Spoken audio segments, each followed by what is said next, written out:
श्रीवर्धन शहरातील एसटी आगाराच्या आवारात दिनांक 20 एप्रिल रोजी 2 गटांमध्ये राडा झाल्याची घटना समोर आली असून या घटनेनं संपूर्ण तालुक्याचं लक्ष वेधून घेतलंय। स्थानिक नागरिकांच्या मते हे प्रकरण केवळ वादापुरतं न राहता टोळी संघर्षाच्या दिशेनं गेल्याचे संकेत मिळालेत। सूत्रांकडून मिळालेल्या माहितीनुसार रायगड जिल्ह्यातील इतर तालुक्यांमधून काही युवक गाड्यांमधून श्रीवर्धनमध्ये दाखल झाले होते।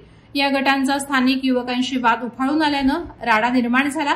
घटनेदरम्यान काही हत्यारांचा वापर झाल्याचा संशय व्यक्त करण्यात येतोय। गाड्यांमध्ये शस्त्रास्त्र असल्याचे नागरिकांमध्ये बोलले जाते। संबंधित वाहनं अद्याप श्रीवर्धन पोलीस ठाण्याच्या आवारात उभ्या असल्याचं पाहायला मिळतंय। या वादावादी दरम्यान काही व्यक्ती किरकोळ जखमी झाले असून त्यांच्यावर उपजिल्हा रुग्णालयात उपचार करण्यात आले। घटनास्थळी पोलीस तात्काळ पोहोचले। त्यांच्या हस्तक्षेपामुळे परिस्थिती नियंत्रणात आली। नागरिकांनी सांगितलं की पोलिसांनी घटनास्थळी आढळलेले दांडके एकत्र करून सुरक्षित स्थळी हलवावे।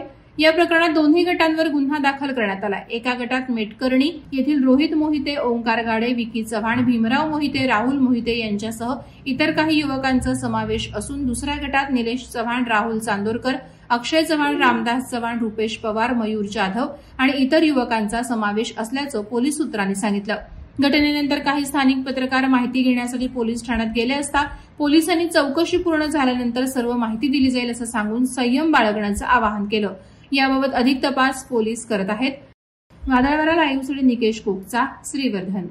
नवी मुंबई व रायगड जिल्ह्यातील ताज्या बातम्या आणि घडामोडींसाठी सबस्क्राईब करा वादळवारा लाईव्ह चॅनल आणि दाबा बेल आयकॉन।